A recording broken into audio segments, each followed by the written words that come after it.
চারম চল্লিশা করার সময় নিয়তকে সঠিক করতে হবে।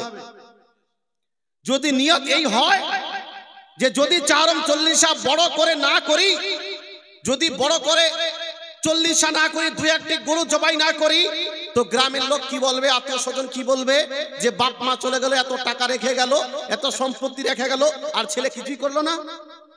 যদি আমি না করি তো লোক এই খোটা দিবে, এই কথা বলবে। এর জন্য লোকের খোটা থেকে বেঁচে থাকার জন্য, লোকের কথা থেকে বেঁচে থাকার জন্য একটি গরু জবাই করে মানুষকে খাইয়েই দিই।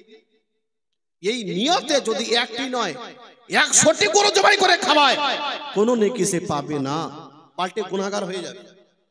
কি হবে? গুনাহগার হবে। কেন?